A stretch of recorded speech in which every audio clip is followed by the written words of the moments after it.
What's up, guys? Hopefully I have enough memory because I'm using my phone on this, and while I'm up here, I'm on top of a mountain here and taking care of some business here. The problem was, well, this installment will be what could go wrong. I go around fixing stuff. That's mainly my problem out here, or my job. So and also installations and crap like that with comm gear. So I've decided, hey, you know, we got all these videos about, you know, deploying gear and strategy and, you know, what to use and what scenarios and stuff like that. Well, you know, that's all fine and dandy, and it sounds good on paper, but when you actually deploy it and actually use it, things could go wrong. And that's what I focus on, things that go wrong, predicting what will go on wrong. So I like to, what do you call it, put down installation out in the field, you know, not have a favorable, you know, opinion about anything, because, you know, if it's man-made, it's going to break. For instance, this is a new tower up here. Brand new tower, brand new antennas. I think this antenna here is maybe 2-3 years old, maybe. Brand new installation with the cable and everything. So we had a problem where this antenna wasn't transmitting anymore. It showed a breakage somewhere. Something's wrong. So we troubleshot it to this point right here. We're at the very end of the antenna here, and this is the pigtail that hooks up to the antenna, and here's the transmission line that goes 140 feet down to the ground, and then 50 feet over to the tower, or the vault rather. So we troubleshot it to this point so far using a spectrum analyzer, specifically an Inoritsu fault locator. So it gave us a little ballpark, but you guys could do this with a watt meter as well. Just go to one end, go to the other, and do your test that way. But anyway, if you're using a watt meter, it will show like maybe minimal half the wattage that you expect to go out, and the other half to come back on the meter there when you do the reflective power test. And maybe in some other video I'll show you what that is. But I come up here and I tear this apart because we're suspicious that this might be the problem here. And sure enough, that's what it was. This is brand spanking new, considering, you know, in tower age, it's a baby. So here's the connector. The connector is still nice and shiny. And here's the other end of it. And when I opened it up, I don't know if you can notice, but there is like a little rust spot there, a little, you know, brown spot right there. And the inside looked like there was a little bit of moisture. So I go ahead and break it down even more, tear it apart, and this was the inside of it, the actual transmission cable right here. And it's all corroded with the copper is tarnished, and it's a really good, you know, layer of green tarnish on the copper there, both on the ground and the inside center conductor there.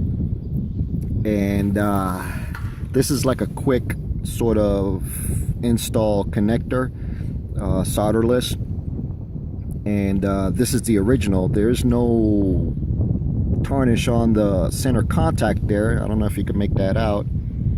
Oh yes, you can. But where that meets up with this guy here, it was laying on a bed of tarnish there, so it was effectively disconnecting the antenna. And test equipment show that. Your watt meter will show that. And sometimes you got to do exploratory surgery here to kind of see the big picture of it all, and this is what it shows. So with the prep tool, this guy right here, I just peeled back what, a couple of inches down the line there. I don't have to replace the whole line, and made it to bare copper, and this is the other side there, so it's all nice and clean at that point there. except for like maybe a little streak there that seems like moisture possibly has gone down the hollow tube of the center contact there. That might be a problem years down the road. I don't know. It looks like it's dry now, so I don't think it will be a problem, but yeah, possibly it may not be a problem. I'm not sure. Time will tell. I will keep an eye on this, but you know, changing out 140 feet worth of cable like this is a pain in the ass, and we need more of a crew up here to help me do that. But that was the problem. We just checked it. My co-worker down at the vault used a watt meter, a regular Bird 43 watt meter, to verify that yes, we got 8 watts coming out of this antenna here and none coming back down to the radio, reflected power. So that tells us that the antenna is good, and we checked it with other test equipment as far as spectrum analyzer to make sure that this thing is tuned to the right frequency and all that good stuff, since we're going through all this trouble anyway.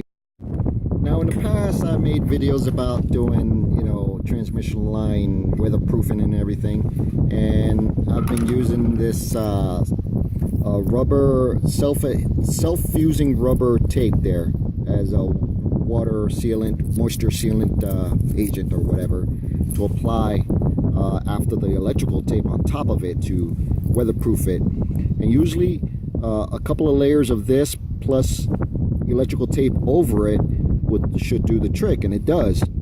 I haven't had one failing on me for 15-20 years now. But in this case here, you know, I'm kind of suspicious. They didn't give me much, what do you call it, length on this pigtail here, where I like to make a drip loop as well. So, you know what? If I'm in doubt, I'm going to break out the big guns and weatherproof it even further using this. This stuff here is like tarish. It's like goop. It's made in tape form, but it's like a tar, and it's really sticky, and it's kind of like tar tape or something like that. I believe it's called TB20. That's what I've heard it referred to as, and that's what we refer to. And it comes in a little roll like that. That's just enough to do one big, you know, wrap around this. And like I said, I start from the bottom and work my way up. So the layers are like roof shingles. They're one on top of the other. As moisture comes down this way, it just, you know, sheds without pulling into the little seams. Even though the rubber on this will fuse together and it would be waterproof anyway. So this is, you know, bringing out the big guns to do this properly. You do this once and the proper way, and you shouldn't have to come back up here to do it again like I'm doing a couple of years later after the fact. So I got the layer on this on already, and it's all nice and stuck together and fused together. And now I'm going to put a layer of electrical tape over this, because the birds actually, they like to come here and pick at this. They love picking at this for whatever reason. But a layer of electrical tape, some of this big stuff right here, specifically made for outdoor use, including the Super 33 here, plus that around this, and the birds seem to ignore it. But this alone, they love pecking on this. Okay, this is what happens if you don't put electrical tape over a connector. And this has that TB20 stuff around it, and my coworker didn't wrap that with electrical tape.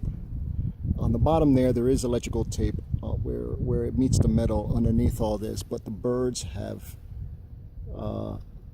picked at this for at least 3, 4, 5 months, and this is the result.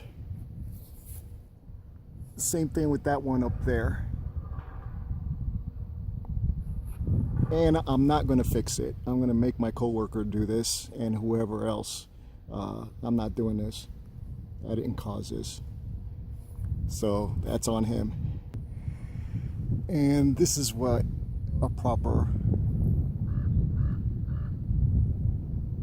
electrical tape job should look like. The birds are not hitting it up as much.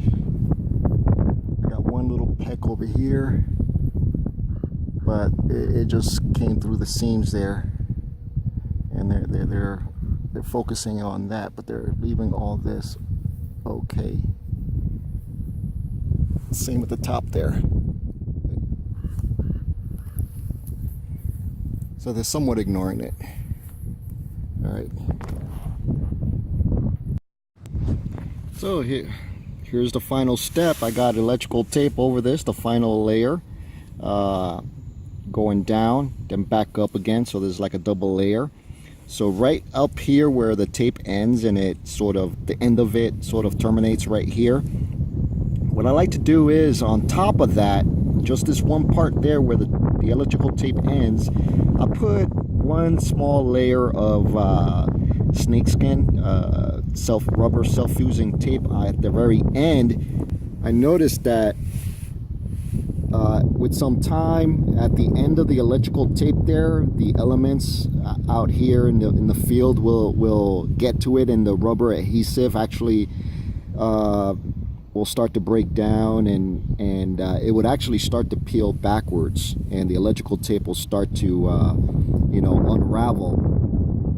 The connector is still okay and weatherproofed and stuff like that, but like I said, I still like to keep a layer of electrical tape on top of it, so to prevent the birds from pecking at it. They'll just look at this as one monolithic, piece, instead of, a neat little rubber, thing to peck on.